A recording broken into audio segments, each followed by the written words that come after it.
الحمد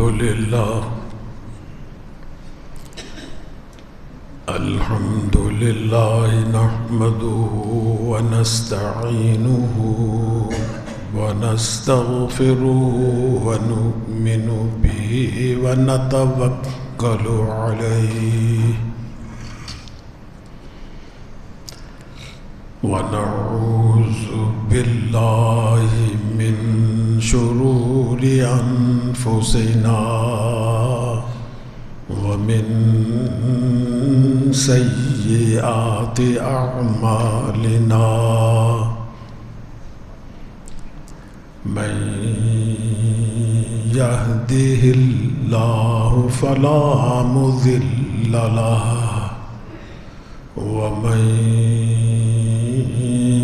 يضلله فلا هادي له ونشهد أن لا إله إلا الله وحده لا شريك له ونشهد أن سيدنا ونبينا ومولانا محمدًا عبده ورسوله صلى الله تعالى على خير خلقه محمد وآله وأصحابه أجمعين. أما بعد فأعوذ بالله من الشيطان الرجيم. بسم الله الرحمن الرحيم.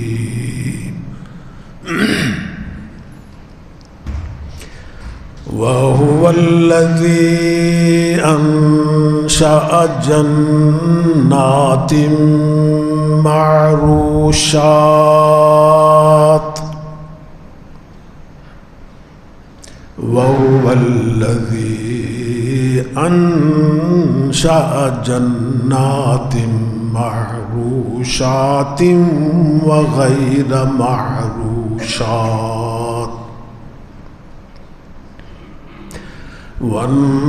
والنخل والزرع مختلفا أكله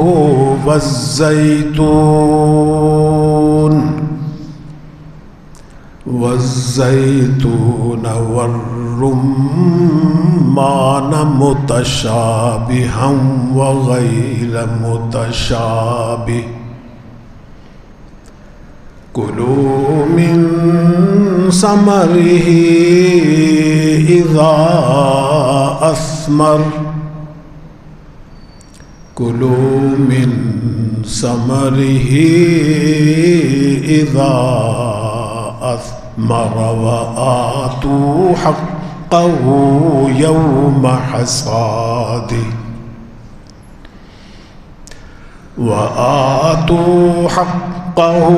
يوم حصاده ولا تسرفوا إنه لا يحب المسرفين. صدق الله مولانا العظيم وصدق رسوله النبي الكريم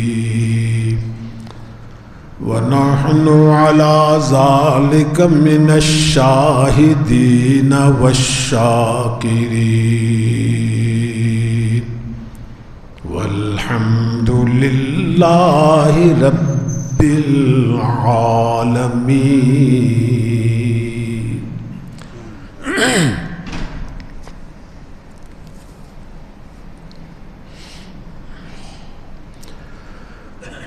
بزرگان محترم اور برادران عزیز، قرآن کریم کی جو آیت مبارکہ آپ کی خدمت میں پیش کی گئی، اس کا ترجمہ جب میں آپ کے سامنے کروں گا تو خود ہی آپ سمجھ جائیں گے کہ اس میں اللہ تعالیٰ کیا حکم دے رہے ہیں۔ اصل میں یہ جو میرا اور آپ کا بدن ہے،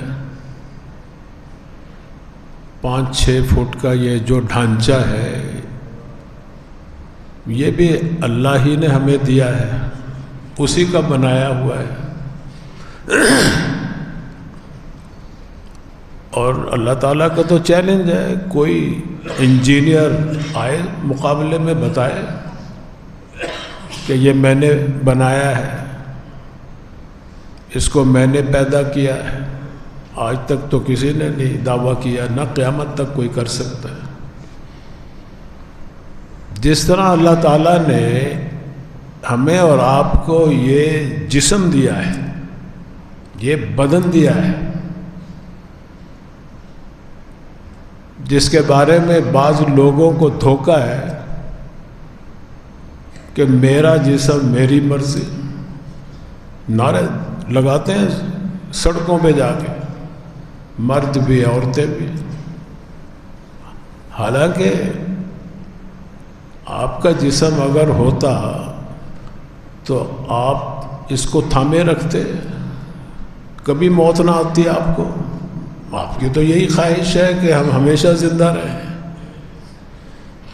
اگر ہمارا جسم ہمارا ملک میں ہوتا، ہم اس کے مالک ہوتے تو ہم اسے کبھی بھی نہ موت کے حوالے کرتے۔ اللہ نے اس کو پیدا کیا، اللہ ہی نے کچھ احکامات بھی دیے ہمیں اور آپ کو، اس جسم کو، اس بدن کو کیسے استعمال کرنا ہے۔ آنکھ کو کہاں استعمال کرنا ہے، اللہ نے آنکھ دی، استعمال کا طریقہ بھی بتلایا۔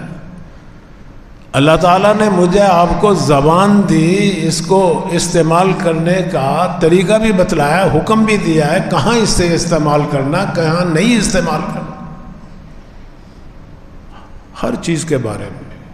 ہاتھ ہے، پاؤں ہے، زبان ہے، دماغ ہے، آنکھیں ہیں، کان ہے، قدم ہے، حتیٰ کہ انسان کے جو خفیہ اعضاء ہیں ان کو استعمال کرنے کا بھی اللہ تعالیٰ نے طریقہ بتلایا ہے۔ جائز طریقہ کیا ہے، کیسے تم نے اپنے خواہشات پوری کرنی ہے، یہ سارے بتایا۔ اس پوری مشین کو چلانے کا لٹریچر بھی دیا ہے ہمیں اور آپ کو۔ آپ دیکھیں گے یا آپ شوگر چیک کرنے کی بھی کوئی چھوٹی سی مشین لینی ہو نا، کوئی موبائل بھی لینا ہو، کوئی اور بھی باہر سے بن کے جو چیزیں، اس کے ساتھ لٹریچر ضرور ہوتا ہے۔ بعض چیزوں کے ساتھ تو 2-2 3-3 زبانوں کے اندر لٹریچر لکھا ہوا آتا ہے، انگریزی میں، عربی میں، فارسی میں، کہ کیسے استعمال کرنا ہے اس کو، کیسے چلانا ہے آپ نے اس کو، آپ کا نقصان نہ ہو جائے۔ تو وہ ساری چیزیں لکھ کر وہ آپ کو دیتے ہیں۔ تو بھائی اللہ تعالیٰ نے اتنی اہم مشین دی ہو اور اس کا لٹریچر نہ دیا ہو، کیسے ہو سکتا ہے؟ قرآن کریم یہ لٹریچر ہے اس مشین کو چلانے کے لیے۔ جیسے اللہ تعالیٰ نے ہمیں اور آپ کو یہ مشین دی ہے، جسم دیا ہے، بدن دیا ہے، اس کو چلانے کے احکامات بھی دیے ہیں، بالکل اسی طرح اللہ نے اگر ہمیں مال دیا ہے نا، اس مال کو خرچ کرنے کا، استعمال کرنے کا طریقہ بھی بتلایا ہے کہ کہاں استعمال کرنا ہے، کیسے استعمال کرنا ہے، کتنا استعمال کرنا ہے۔ اور اگر کسی کو زمین کی پیداوار دی ہے، اناج غلہ دیا ہے، اس میں بھی اللہ تعالیٰ نے حکم دیا ہے کہ یہ کیسے پیداوار تم نے خرچ کرنی ہے، اپنے پہ کیسے خرچ کرنی ہے، دوسروں پہ خرچ کیسے کرنی ہے، اس میں کس کا کتنا حق ہے، یہ سارا کچھ اللہ نے اسی لٹریچر کے اندر بتلایا ہے، قرآن کریم کے اندر۔ بلکہ یہی نہیں کہ صرف حیات کے بارے میں، ہماری زندگی کے بارے میں اللہ نے ہمیں لٹریچر دیا، بلکہ اس مشین کی موت کے بعد بھی جو احکامات لاگو ہوتے ہیں اللہ نے وہ بھی ہمیں بتائے کہ اگر ایک انسان فوت ہو جاتا ہے، انتقال ہو جاتا ہے اس کا اس جہان سے اگلے جہان میں، اب تم نے اس کے ساتھ کیا بیہیویئر کرنا ہے، کیا رویہ اختیار کرنا ہے، کیسے اس کو غسل دینا ہے، کیسے اس کو کفن دینا ہے، کیسے اس کو دفن کرنا ہے، اس کے مال کے بارے میں بھی حکم. دیکھو زندگی میں جیسے ہمیں اور آپ کو اس بدن کے بارے میں حکم دیا، اس کے مال کے بارے میں حکم دیا، بالکل اسی طرح موت کے بعد بھی کہ اس کے بدن کے ساتھ کیا کرنا، پھر اس کا جو مال ہے اس کے ساتھ کیا کرنا. اگر کوئی وصیت کی ہے اس پہ کیسے عمل کرنا ہے، اگر کوئی اس پہ قرضہ ہے تو اسے کیسے ادا کرنا ہے، اگر کوئی اس کا ترکہ ہے اس کے ورثاء میں کیسے تقسیم کرنا ہے، کس کس وارث کو دینا ہے، کس کو کس وقت محروم کرنا، یہ سارا اس لٹریچر کے اندر ملے گا جس کو قرآن کریم کہتے ہیں، کتاب اللہ کہتے ہیں. ہم تو صرف سمجھتے ہیں کہ بس کوئی مر گیا قرآن خوانی کرا لو، پارے پڑھا کے ثواب بخشوا دو. بیٹی کا اگر رخصتی کا وقت آ رہا ہے تو ایک جہیز میں اس کو اچھے سے غلاف میں لپیٹ کے دے دو جہیز کے اندر. قرآن اس کے لیے نہیں آیا، نہ ایصال ثواب کے لیے آیا ہے، نہ اس کو جہیز میں دینے کے لیے آیا ہے، نہ اس کو جن بھوت کو دور کرنے کے لیے آیا ہے، نہ اوپر سے دلہن کے سر پہ سے رکھ کے نیچے سے گزارنے کے لیے آیا. قرآن ہرگز اس لیے نہیں آیا. قرآن تو اس مشین کو چلانے کے لیے آیا ہے. یہ جو قرآن کریم کی میں نے آیت پڑھی ہے اس میں بھی اسی انسان جو زمین سے حاصل کرتا ہے پیداوار کی شکل میں، اناج غلے کی شکل میں، اس کے بارے میں اللہ تعالیٰ حکم دے رہے ہیں اور بڑی قدرت کاملہ اور حکمت بالغہ کے ساتھ. اس لیے سب سے پہلے ذہن سازی کر رہے ہیں میری اور آپ کی، ہر کاشتکار کی، ہر ذمہ دار کی. قرآن کریم کا انداز بھی یہی ہے. اللہ تعالیٰ کے ہر حکم کا انداز یہ ہے کہ اللہ تعالیٰ پہلے ذہن سازی کرتے ہیں، پھر آئین سازی، پھر قانون سازی، پھر حکم دیتے ہیں کہ عمل کرو اس میں. کبھی نہیں ایسا کیا کہ جیسے ہماری حکمران پارلیمنٹ کے اندر پہلے قانون بنا دیتے ہیں پھر کہتے ہیں کہ عمل کرو اس پہ، ڈنڈے کے ساتھ کرواتے ہیں. کہاں ہوتا ہے عمل؟ کوئی نہیں کرتا ہے، عمل کرتا ہی نہیں. ڈنڈا آ جائے تو کر لے ورنہ نہیں. شراب کے بارے میں دیکھو، یہ نشہ جو ہے نا، نشہ سب سے زیادہ خطرناک بیماری ہے. اس لیے اس کو ام الخبائث کہا گیا. سارے خبائث کی ماں، جڑ، سارے گناہوں کی جڑ یہ ہے نشہ. اور بھائی اربوں کی گھٹی میں پڑا ہوا تھا. آج گھر میں کوئی ایک فرد نشئی ہو نا، اس کا نشہ چھڑانا سارے گھر کے لیے مشکل ہو جاتا ہے. سارا گھر بیچ دیتا ہے وہ، یا گھر والوں کو ہلاک کر دیتا ہے، یا خودکشی کر لیتا ہے. بڑے واقعات ہیں. کئی مرتبہ ان کے ہسپتالوں میں جا کے خون بدلوائے گا، علاج کروائے گا، 3 مہینے کا کورس کروائے گا، 25 30 لاکھ روپے خرچ کیے گئے. آتے ہیں کچھ عرصہ ٹھیک رہتے ہیں، پھر ویسے کے ویسے پھر لے کے جاتے ہیں بیچارے. کئی ماں باپ پریشان ہیں. ایسی یہ خطرناک بیماری ہے جو اربوں کی گھٹی میں پڑی ہوئی تھی اسلام سے پہلے. کوئی دعوت، کوئی دسترخوان اس سے خالی نہیں ہوتا تھا شراب کے بغیر. کوئی گھر اس سے خالی نہیں ہوتا تھا الا ماشاء اللہ.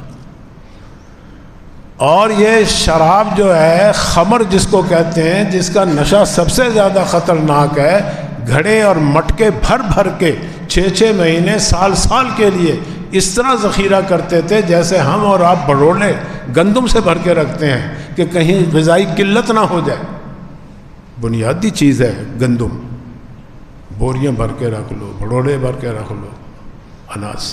اس طرح وہ شراب بھر کے رکھتے تھے. لیکن بھائی جب اس کی حرمت کا حکم آیا، اللہ نے پہلے ذہن سازی کی. فرمایا کہ یسألونک عن الخمر، خمر کے بارے میں آپ سے مسئلہ پوچھتے ہیں کہ اس کے کیا فائدے ہیں، کوئی نقصان ہے، اس کو پئیں کیسے پئیں، کتنی پئیں، یہ لوگ مسئلہ پوچھ رہے ہیں. فرمایا کہ یسألونک عن الخمر والمیسر قل فیہما اسم کبیر ومنافع للناس. پہلے مسئلہ یہ بتایا گیا، قل اے ہمارے حبیب آپ ان کو بتا دیجئے ان دونوں کے اندر جوا اور شراب اسم کبیر، بڑا نقصان ہے، چھوٹا نہیں بڑا. اسم کا ہے نا، گناہ بھی ہے نقصان بھی ہے. گناہ سے بھی آدمی کا نقصان ہی ہوتا ہے نا جی، جب گناہ کرتا ہے اپنا نقصان کرتا ہے. فرمائے گا یسألونک عن الخمر والمیسر قل فیہما اسم کبیر ومنافع للناس. اے ہمارے حبیب آپ کہہ دیجئے کہ اس میں بڑا نقصان ہے، بڑا خطرہ ہے، بڑا گناہ ہے، کچھ منافع بھی ہیں، فائدہ بھی ہے کچھ، کیونکہ کوئی چیز بھی فائدے سے تو خالی نہیں ہے. جب یہ آیت نازل ہوئی تو بہت سے جو شعور والے مسلمان تھے وہ سمجھ گئے کہ بھئی جب اللہ تعالیٰ فرما رہے ہیں کہ اس میں بڑا نقصان ہے، نفع تھوڑا ہے نقصان زیادہ، چھوڑو پرے اس کو، ابھی حرام نہیں ہوئی. بہت سے لوگوں نے اس وقت چھوڑ دی، بہت سے لوگ پیتے بھی رہے، چلتی بھی رہی، کیونکہ کون سی ممانت آئی ہے. کچھ عرصے کے بعد کوئی واقعہ پیش آ گیا کہ ادھر کھانا کھایا، دعوت تھی، کوئی شراب چلی، پھر نماز کا وقت ہو گیا، نماز کھڑی ہو گئی، اس میں کچھ کا کچھ پڑھ دیا گیا، قرآن کریم کی آیتیں آگے پیچھے ہو گئیں. اب بھائی بعض اوقات تو نماز فاسد ہو جاتی ہے اگر کوئی لفظ ادھر ادھر ہو جائے، حرکات سکنات کچھ اوپر نیچے ہو جائے، معنی ہی بدل جاتا ہے. تو اس وقت پھر اللہ تعالیٰ نے اور حکم نازل کر دیا دوسرے درجے میں کہ دیکھو یہ نماز کے وقت نشہ نہ کرو، نشے کی حالت میں نماز کے قریب بھی نہ ہو. جب نشہ اتر جائے پھر پڑھو، پتہ تو چلے نا میں کیا پڑھ رہا ہوں، کیا کہہ رہا ہوں. فرمایا گیا یا ایھا الذین آمنوا لا تقربوا الصلاۃ وانتم سکارا، اے ایمان والو نشے کی حالت میں نماز میں نہ آؤ، اللہ سے ملاقات کرنے مت آؤ، اللہ کے حضور حاضری مت دو جب نشے میں ہو. بہت سے لوگ اس سے سمجھ گئے کہ لو بھئی یہ کوئی اچھی چیز تھوڑا کہ اللہ تعالیٰ کے حضور منع کیا جا رہا ہے کہ یہ پی کر مت قریب آؤ. بہت سے لوگوں نے اس وقت چھوڑ دی، لیکن نشہ تھا آخر، کئی لوگ پھر بھی پیتے رہے. لیکن ذہن سازی بنتی رہی کہ دیکھو اس وقت اس کو یہ کہا گیا، اب یہ کہا جا رہا ہے. اب کچھ عرصے کے بعد جب دیکھا کہ اب یہ ذہن ان کے بن گئے ہیں، پھر اللہ تعالیٰ نے حرمت کا حکم نازل فرما دیا. فرمایا گیا انما الخمر والمیسر والانصاب والازلام رجس من عمل الشیطان فاجتنبوه لعلکم تفلحون. فاجتنبو، اس کے ساتھ اور بھی کئی چیزیں ملا دی، خمر، شراب اور اسی طرح جوا، ہر قسم کا جوا. اور اسی طرح بت پرستی رجس من عمل الشیطان، رجس گندگی، شیطانی کاموں میں سے بڑے کام، گندے کام. فجتنبو، یہ حکم ہے اللہ کا، رک جاؤ اس سے، دور ہو جاؤ، ہٹ جاؤ اس سے، قریب نہ جاؤ اس کے اگر فلاح پاتے ہو. اللہ کے حکم پر عمل کرنے میں ہی فلاح ہے نا. بس جب یہ حکم آیا تو لکھا ہے تاریخ کی کتابوں میں بھی اور بعض احادیث میں بھی کہ لوگوں نے اپنے گھروں میں جو شراب بھر کے رکھی تھی نا، گھڑوں کے اندر، مٹکوں کے اندر، مشکیزوں کے اندر، سب پھاڑ دیے، گھڑے توڑ دیے. اور گلیوں میں، محلوں میں، نالیوں میں، اس وقت نالیوں کا دور ہوتا تھا. اب تو سیورج کا دور ہے نا، ہمارے ہاں بھی نالیوں کا دور چلا تھا پہلے، بچپن میں دیکھیں نالیاں ہوتی تھی، اب سیورج آ گئے. تو نالیاں اس طرح بھر بھر کے شراب سے بھری ہوئی بہہ رہی تھی جیسے بارش کا پانی نالیوں کے اندر بہتا ہے جب موسلادھار بارش ہے. سب نے، یہ ہے ذہن سازی کہ اللہ تعالیٰ پہلے ذہن بناتے ہیں پھر حکم دیتے ہیں. یہی انداز رہا قرآن کریم کا. آج بھی اگر ہم قرآن پڑھیں نا تو ہمارے ذہن بن جائیں گے، پھر اللہ کے حکم پر عمل کرنا بڑا آسان. خواہ بدنی عبادت ہو، خواہ مالی عبادت ہو، بلکہ اگر کسی حکم میں شروع میں تکلیف بھی آپ کو محسوس ہوگی نا، اس میں بھی مزہ آئے گا، کیونکہ آپ کا ذہن بنا ہوا ہے کہ میرے رب کا حکم ہے، یہ میرے خالق نے یہ حکم دیا ہے، میرے بادشاہ نے یہ حکم دیا ہے مجھے، جس نے مجھے اتنی نعمتیں سے نوازا ہے. اگر وہ مجھے منع کر رہا ہے کہ یہ حرام ہے چیز، میں کیوں جاؤں اس کے قریب؟ اسے تکلیف تو ہوگی اس کو چھوڑنے میں، لیکن ایک جو لذت اور مزہ جو آئے گا ایمان کا، وہ کہیں سے قیمت نہیں مل سکتا اس کو. کسی نے صحیح کہا نا، فرمائے کہ الفت میں برابر ہے وفا ہو کہ جفا ہو، الفت میں برابر ہے وفا ہو کہ جفا ہو، ہر چیز میں لذت ہے اگر دل میں مزہ ہے. دل میں اگر ہے نا، اللہ تعالیٰ کے اقتدار کی وقت، عزت کے اقتدار اعلیٰ کا مالک وہ ہے، اور اس نے ہمیں یہ مشین دی ہے، جو وہ حکم دے گا عمل کریں گے، پھر اس تکلیف کے اندر بھی آپ کو راحت محسوس ہوگی.